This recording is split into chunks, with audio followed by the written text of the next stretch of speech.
alone, overlooked, ignored by the world. Yet from this very isolation, the seeds of absolute power can be sown. In this video, we reveal how the lone strategist transforms weakness into dominance without eyes, without loyalty, without mercy. Power favors the patient, but the world rarely waits. Those who are isolated, abandoned, or underestimated believe themselves powerless, but this is an illusion. Solitude is not a curse, it is a crucible. Here, the mind sharpens, the heart steels, and the body of strategy forms. In darkness, one observes without being observed. In silence, one plots without opposition. Today, we explore the path from invisibility to invincibility, from zero to a force that bends others to its will. Are you ready to embrace the cold art of strategic isolation? You sit alone. Perhaps it frightens you, perhaps it angers you. The world watches, dismisses, and overlooks you. But this is where your true power is born. Consider the wolf in the forest, untethered, unseen, unbound. Alone, it hunts. Alone, it survives. Alone, it thrives. And so it is with the strategist. Solitude is not punishment, it is the crucible in which the strongest minds are forged. History is littered with rulers who feared crowds, who distrusted advisors, who found their greatest strength in isolation. Take Caesar, for instance, whose enemies were countless, yet whose brilliance often emerged in the quiet of his tent, where no courtier or senator could sway his mind. It was in these moments of calculated isolation that he plotted his conquest of Gaul, turning the chaos of the world into a chessboard upon which he moved with ruthless precision. Ask yourself how many of your peers act in public, performing for attention, never alone long enough to think, to plot, to truly understand their circumstances. And in that absence of reflection, they perish. Isolation sharpens the senses.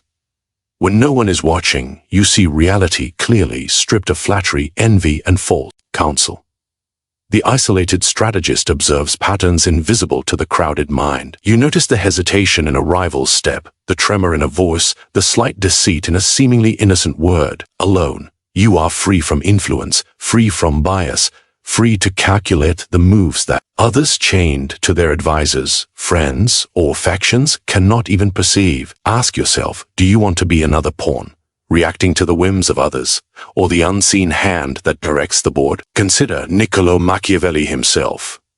His exile was not the end, it was the beginning. Cast out, ignored, powerless in the eyes of Florence, he discovered freedom in solitude. With no court, no patron, no distractions, he could analyze power as it truly is, raw, selfish, and often hidden beneath polite words and ceremonious bows. The isolated mind learns a truth the crowd cannot see. Humans are not noble, they are convenient. And convenience, when wielded strategically, is power. Psychology confirms what history has long illustrated. When alone, the mind reflects, synthesizes, and rehearses strategies without interruption. It is in solitude that your cognitive abilities sharpen, your creativity expands, and your emotional defenses strengthen. Alone, you are not reacting, you are calculating. You are not pleading, you are commanding. You are not constrained by the expectations of others. You are liberated to become exactly who you must be, to control what you desire. Isolation is also a shield. When the eyes of others are absent, so too are their manipulations. Consider the king surrounded by advisors, each with their own ambitions, each whispering contradictions. His decisions become muddied, his will diluted. The isolated strategist avoids this trap. He hears the truth of his own mind, uncorrupted by jealousy or flattery. He acts with precision. He strikes when the moment is flawless, unseen, unchallenged. But beware, the world fears those who thrive in solitude, for they are unpredictable. They are not tethered to alliances, depths, or appearances. Your isolation becomes a weapon if you learn to use it, and a danger if you forget it. Solitude is not merely an absence of others, it is a stage upon which your strategy can unfold unobserved, a laboratory for experimentation, a sanctuary for plotting the rise that will one day terrify those who laughed at your absence. Ask yourself now, how do you move in silence? How do you observe without being observed? How do you convert loneliness into leverage? Every moment spent alone is an opportunity to cultivate patience, sharp foresight. and understand the weaknesses of those around you. It is in these silent hours when the world assumes you are powerless that you become invincible. The advantage of isolation is not immediate. It is a slow burn, a quiet accumulation of skill, perception, and insight. And when the world finally notices, when the unthinking masses and careless rivals glance your way, they will not see the hours, the calculations, the unseen victories. They will only feel the force of a power they never suspected existed. And in that moment, they will understand too late the wolf they dismissed as small, alone, insignificant, has already circled them, has already decided the outcome, has already won. But knowing the advantage is only the first step. How does one use it to shape reality itself? How does solitude transform from a shield into a weapon that bends others to your will? That is the path we take next. Prepare yourself. The lessons of the isolated strategist are only just beginning. What do they see when they look at you? A friend? A fool? A harmless shadow passing through their world? Perception is not truth. It is a weapon, and the clever strategist wields it as one would a dagger, precisely, silently, lethally. You are not defined by what you are. You are defined by what others believe you are. Ask yourself, would you rather be feared and misunderstood, or respected and exploited? The choice is yours, but understand this power favors the one who controls the lens through which the world observes. History whispers of those who mastered perception. Look to Napoleon, whose genius was not only in battlefield tactics, but in crafting the image of inevitability. Soldiers followed him because they believed in his invincibility. Opponents hesitated because they feared it. And how did he maintain this image? Carefully, meticulously, never allowing doubt to appear where none could exist. He understood a truth too few grasp. The world acts upon appearances, rarely upon reality. Do you act upon reality? Or have you been blinded by the illusions of your own mind? Perception is both armor and weapon. You must first cloak your intentions. Do you desire influence, but appear weak? Do you plan betrayal, yet show loyalty? The world will respond not to your secret calculations, but to the signals you emit. Every word, every glance, every hesitation can be a lie or a trap. Consider the court of Louis XIV, where flattery masked ambition and appearances dictated alliances. The king, ever conscious of his own image, used perception as a moat. No one moved against him openly, for to misread him was to court ruin. Can you afford to allow misperception? Or will you manipulate it, bending others to your unseen will? Psychology teaches that humans are deceived more by expectation than by evidence. We see what we anticipate, not what exists. The strategist exploits this flaw. Present yourself as weaker than you are, and enemies grow careless, appear indecisive, and rivals underestimate the precision of your planning. Show confidence in trivial matters, and they overlook the true depth of your power. Every perception you craft becomes a tool, every misunderstanding a trap. How easily the mind can be led. When will you begin leading theirs? Consider the great Venetian merchants. They traded in goods, yes, but more importantly, in perception. Their wealth, their influence, their seeming omniscience, all carefully curated. By appearing more powerful than they were, they commanded respect, negotiated from positions of advantage, and avoided unnecessary conflict. And when opportunity arose, those who had underestimated them were already ensnared. Could the same principle not be applied to your ambitions? You need not shout to the world, you need only appear where it matters, leaving a lingering impression of capability and inevitability. Manipulation is not merely deception, it is orchestration. You must direct attention, framing events to suit your design. If you are absent, let absence create mystique. If you act publicly, let the world interpret your actions as decisive, honorable, or aligned with their expectation. Your reputation is a mirror held to the crowd. What they see there dictates your influence. The crowd rarely seeks truth. They seek confirmation of the narrative you allow them to perceive. Are you content to let them see you clearly, or will you become the author of their assumptions? Yet beware, the power of perception can turn on you if neglected. A misstep, a revealing word, a hint of impatience, and suddenly the illusion shatters. Then the crowd sees not the strategist, but the vulnerable figure beneath. History is replete with those who fell because they underestimated appearance, failing to maintain the careful balance between reality and belief.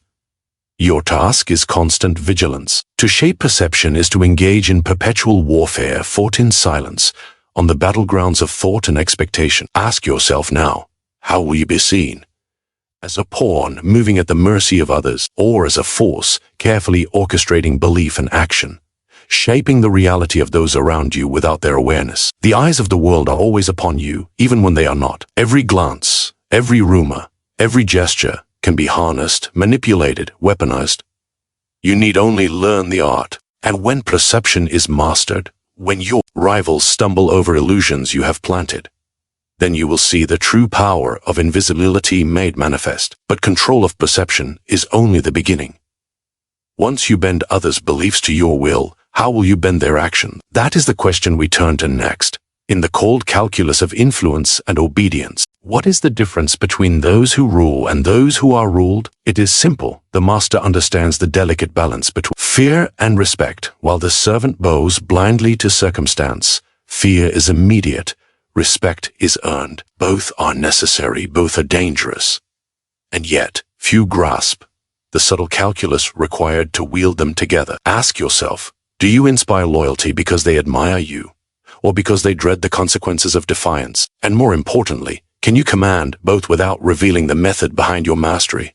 History is ruthless in its lessons. Take the example of Alexander the Great. Men followed him not only for his brilliance in battle, but because they feared what would occur should they fail him. Yet they also respected the genius that led to victory after victory. Fear without respect breeds rebellion. Respect without fear invites contempt. The strategist must learn to navigate this precarious terrain. Can you imagine a ruler who is loved too much, whose subjects take liberties because they perceive mercy as weakness, or one who is feared without admiration, whose people plot silently, waiting for the first hint of vulnerability? Psychology reveals that humans respond predictably to the threat of loss, to the anticipation of pain. Fear sharpens focus, compels obedience, and ensures compliance even when desire falters. But alone, fear is brittle. It is a house of glass easily shattered by courage, charm, or circumstance. Respect, in contrast, is a fortress, slower to construct but enduring. Those who respect you internalize your authority. It becomes part of their identity to obey, to follow, to protect your legacy. The clever strategist learns not to rely solely on one, but to intertwine them, to create a dynamic tension that keeps others aligned with your will. Consider Cesare Borgia, a man both feared and admired, whose reputation spread terror among enemies and envy among allies. His genius was not merely in conquest, but in perception. He appeared merciless when necessary, striking swiftly against betrayal, yet he rewarded loyalty, displayed intelligence, and commanded respect for his cunning. Each action calculated, each decision amplified the perception of power. Those who observed him understood that defiance was perilous, yet service might bring advantage. Can you recognize the pattern? Fear without respect isolates you. Respect without fear emboldens opposition. Only together do they create a force that bends others to your will. The modern mind often recoils at such manipulation, calling it cruel or unethical. But power has never been a matter of morality. It is a matter of effect. To wield influence is to control outcomes, to bend reality to your design, to shape the behavior of others without the need for constant supervision. Consider the CEO who demands excellence through strict oversight, yet earns loyalty because employees trust in his vision. Consider the general whose reputation inspires dread among enemies, but admiration among his own ranks. Can you identify yourself in these patterns? Are you prepared to embrace the cold reality that respect and fear are instruments, not feelings? Here is the subtlety. Fear must never appear arbitrary, respect never feigned. A ruler who punishes without cause or seeks admiration without substance will crumble. Humans are perceptive. They detect dishonesty, hypocrisy, weakness. To succeed, you must be deliberate. Let fear be a shadow cast by your calculated action. Let respect be the light reflected from your competence, your foresight, your undeniable presence, and always maintain the tension between them. Too much fear stifles initiative. Too much respect breeds complacency. The balance is delicate, but mastery transforms it into an invisible lever influence. Ask yourself now, how do you wish to be remembered by those who serve, oppose, or observe you? As a tyrant whose power is brittle, or as a force whose name commands both admiration and dread? Each choice carries consequence. Each decision amplifies or diminishes your authority. And in the end, Those who wield fear and respect together are rarely challenged. Openly, they are obeyed, not because of mercy, but because of inevitability. But mastery of fear and respect alone does not secure dominance. To control fully, you must anticipate desire, manipulate ambition, and guide perception, drawing others toward outcomes they believe are their own, yet orchestrated entirely by you. That is the next step in the path of the isolated strategist, the art of turning weakness into leverage, the subtle craft of bending circumstance to your unseen will. Weakness is often perceived as a flaw, a mark of failure, a signal for others to dominate you. And yet, the clever strategist knows that what appears as weakness can become the sharpest weapon of all. The world rewards strength, yes, but it fears cunning. What do your rivals see when they glance upon your limitation? Vulnerability, incompetence, or a carefully hidden advantage? The answer is yours to craft. Ask yourself, how many of your own weaknesses can be transformed into instruments of control, tools that others will never suspect? History demonstrates this principle with brutal clarity. Take Hannibal, the Carthaginian general, whose army was smaller, exhausted, and far from home when he faced Rome. To the untrained eye, his position was hopeless. Yet he used this apparent weakness as leverage, manipulating perception, terrain, and timing to create fear and uncertainty in the minds of his enemies. At Cannae, the Romans marched confidently into what they believed was an inevitable victory, only to be enveloped by Hannibal's cunning. Their confidence based on underestimating his supposed weakness was their undoing. Do you see the lesson? Weakness, when wielded intelligently, becomes an invisible hand guiding the outcome of events. The psychology of leverage rests on expectation. Humans are easily deceived by appearances. They anticipate one outcome, and when you deviate, the resulting surprise amplifies your power. Consider the apprentice who feigns incompetence, the adversary who underestimates you because of a carefully staged failure, or the rival who dismisses your ideas only to find them implemented flawlessly behind the scenes. Every perceived weakness is a stage, every misstep an opportunity to cultivate confidence in others while quietly advancing your objectives. How many opportunities have you ignored because you feared your limitations rather than using them to manipulate circumstance? Even political history is full of examples. Look to Queen Elizabeth I of England, whose advisers often whispered that her youth, gender, and isolation made her vulnerable. Yet she transformed these weaknesses into shields and levers. Her very inexperience became a strategic tool, allowing her to manipulate factions, to feign indecision, to conceal her true intentions until the moment of maximum advantage. Her perceived fragility lured enemies into overreach. Can you see the pattern? Weakness is not weakness when it is intentional, when it conceals purpose, and when it provokes error in those who would oppose you. The modern strategist must think similarly. Are your resources limited, public influence negligible, social connections absent? Good. These constraints force creativity, compel patience, and cultivate unpredictability. Your adversaries will miscalculate because they cannot anticipate what you can achieve within these boundaries. Constraint is a crucible. What seems insufficient becomes a laboratory for ingenuity. And the more they underestimate you, the more powerful you become. How often does the world fall into this trap, ignoring potential while flaunting superficial strength? There is, however, a danger.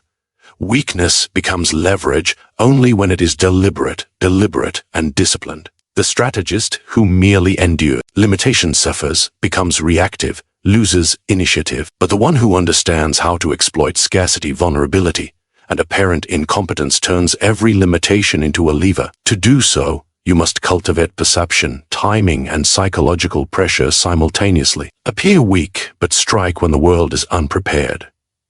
Feign indecision, but act with precision. Display humility, but maneuver with dominance.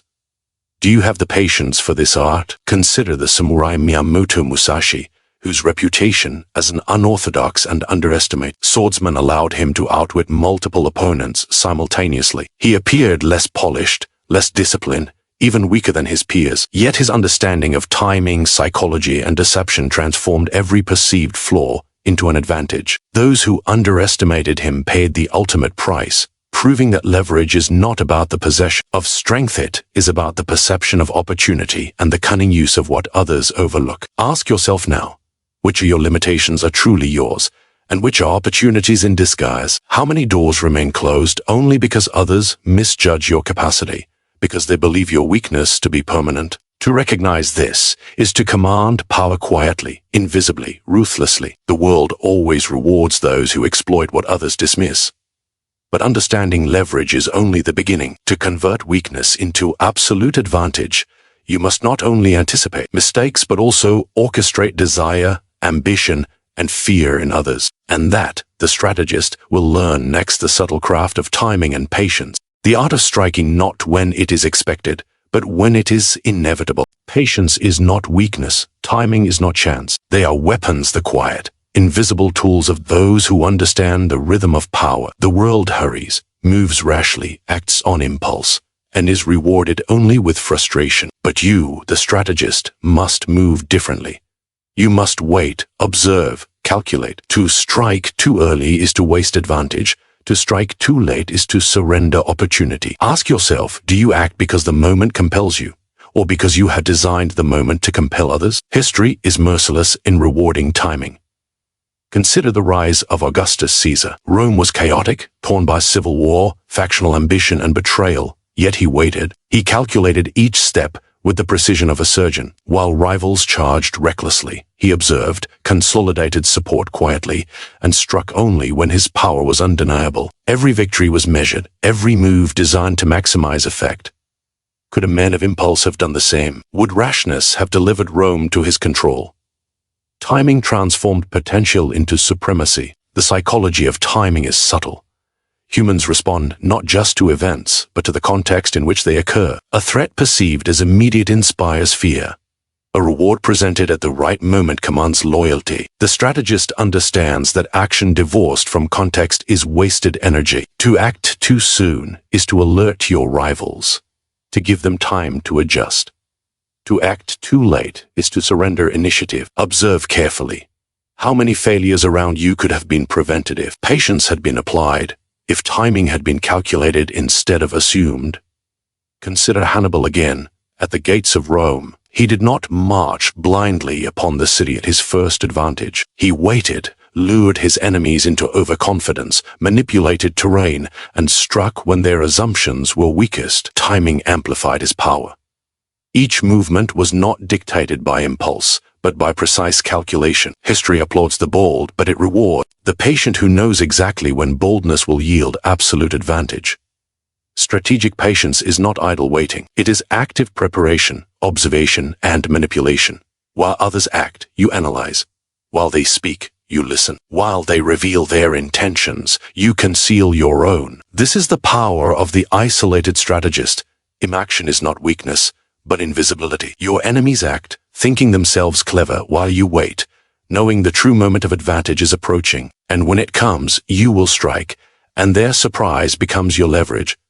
The modern mind struggles with this. We desire immediate results, instant recognition, rapid victories, but power does not yield to impatience. Ask yourself how many opportunities have been lost because action was rushed, because the strategist lacked the discipline to let events mature, to let the world align itself before striking. Timing is the bridge between potential and mastery, and without it, every plan is merely noise in a crowded, chaotic world. Consider the example of the Venetian spies during the Renaissance. They moved unseen, waited for the right moment, collected intelligence, and only when the time was perfect did they act. Their victories were not born of brute force, but of patience, subtlety, and an understanding of human behavior. Timing allowed them to turn information into leverage, hesitation into power.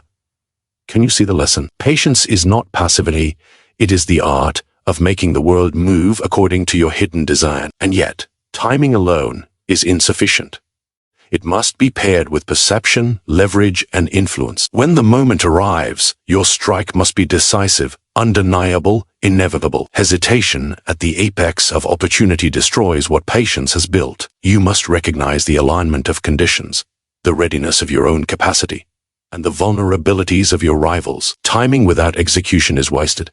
Execution without timing is reckless. Only the combination commands true control. Ask yourself now, do you act on impulse or do you act with inevitability? Can you wait while others stumble, while opportunities mature, while weaknesses in your adversaries reveal themselves? Can you cultivate the discipline to remain unseen, unnoticed, underestimated, until the precise moment arrives when your power is unassailable? The lesson is clear: patience is a weapon, timing is its edge, and the world will reward those who master both. But the path does not end here. To convert timing and patience into absolute influence, you must learn the final principle, the art of mastery over action and outcome itself, bending others to decisions they believe are their own. That is the next step, and the ultimate test of the isolated strategist. Power is often misunderstood. Many believe it requires allies, networks, armies, or wealth. But the true strategist knows the ultimate authority lies in independence, commanding influence without depending on others. To be dependent is to be constrained. To be autonomous is to be unstoppable. Ask yourself, are you building your power on sand, tied to the whims of others, or on the bedrock of your own calculated mastery? Consider the history of the lone king, the isolated ruler who commanded obedience without visible support. Frederick, the Great of Prussia, often acted alone, guiding campaigns and policy with precision, relying on intellect and strategy more than numbers or loyalty. His generals might disagree, his advisors might complain, yet he moved with inevitability. They followed, not because they had choice, but because they understood the precision of his will. Can you see the principle? Influence does not require dependence. It requires authority, projection, and the silent orchestration of outcomes. Psychology confirms this principle. Humans obey patterns, respond to consistency, and are easily guided by signals of competence. If you act decisively, anticipate needs, and subtly direct choices, others will follow without realizing they are following at all. They will attribute outcomes to their own volition, yet their decisions serve your objectives. This is the power of influence without dependency. The crowd believes itself autonomous, but you, unseen, orchestrate the game. How many leaders fail because they rely on loyalty, when true obedience comes from shaping perception and expectation? Look to the merchants of Renaissance Venice. Many had no armies of loyal retainers, yet they controlled trade, dictated markets, and manipulated rivals. Their power was not in numbers, it was in subtlety. Contracts, credit, reputation, and fear of loss became instruments to bend others to their will. They needed no army to enforce compliance. Influence alone was sufficient. Can you imagine wielding authority without dependence, guiding outcomes without visible force, leaving others convinced they act freely, while in truth, every decision serves you? Influence without dependency requires careful calculation. You must understand human desires, predict reactions, and direct attention. Timing, perception, and leverage, these are the pillars upon which your authority rests. The isolated strategist does not ask for loyalty, he commands action. By shaping the environment so that those around him act as intended, the world is malleable to those who know the laws of psychology and power. Ask yourself, are you shaping others, or are you being shaped by them? Even in military history, the principle applies. Sun Tzu wrote that the supreme leader wins without fighting, bending circumstance and enemy expectation to his will. To act with dependency is to invite interference, contradiction, and dilution. To act autonomously while subtly directing others is to convert uncertainty into control, weakness into inevitability. Those who follow blindly are never truly influential. Those who guide unseen movements command outcomes that appear natural but are entirely orchestrated. But independence is not isolation. It is a strategic distance, a position from which you manipulate without being manipulated. Allies may exist, resources may be used, but they are tools, not chains. The strategist must remain untethered, free to strike, free to withdraw, free to influence with precision. The moment dependency arises, so does vulnerability. Ask yourself, how many of your victories are compromised by unseen loyalties, unearned trust, or reliance on others' competence? True mastery avoids these pitfalls. Consider the modern analogy: a tech entrepreneur unknown, with no industry backing yet, who designs products that shape consumer behavior, who dictates trends, who moves markets. Influence is exerted invisibly. The creator remains largely unseen. Dependence is irrelevant. Influence, when mastered, is absolute. precisely because it requires no overt power, no external allegiance. Could your strategies achieve similar control if you adopted the same principle, mastering others without binding yourself to their whims? The ultimate question remains, will you be guided by circumstance and the opinions of others, or will you shape circumstances, bending outcomes while remaining untouchable? Influence without dependency is not granted, it is seized, crafted and maintained through observation, patience, leverage, and subtle control. The isolated strategist does not rely on loyalty, he relies on inevitability. Every action, every signal, every unseen adjustment ensures that the world bends, subtly, inevitably, to his will. And when you have achieved this mastery, when you command the actions of others without needing them, the final transformation occurs. You are no longer merely a strategist. You are an invisible force, an architect of outcomes, a presence that shapes the world. While remaining untethered, unconquerable, unstoppable, power is rarely granted. It is seized, shaped, and concealed. Those who control the world do not shout. They manipulate silently. They bend others' wills without their knowledge. Ask yourself, who truly commands, the one who reacts, or the one who orchestrates? Influence is not visible. Authority is not spoken. It is felt, unseen, in the choices of those who believe they act freely. The isolated mind observes what the masses cannot. Solitude sharpens insight, fear tempers respect, weakness becomes leverage, patience guides action, and influence thrives without chains. The strategist moves in shadows, striking only when victory is inevitable. Are you merely following circumstance, or are you the unseen force shaping it? Will you allow others to dictate your reality, or will you learn to guide them as if by instinct, while they remain unaware? Comment your thoughts below. Share your insights, your doubts, your strategies. Subscribe for more lessons in unseen influence. Share this video, and let the silent art of control spread quietly, like a shadow over a world that believes itself free.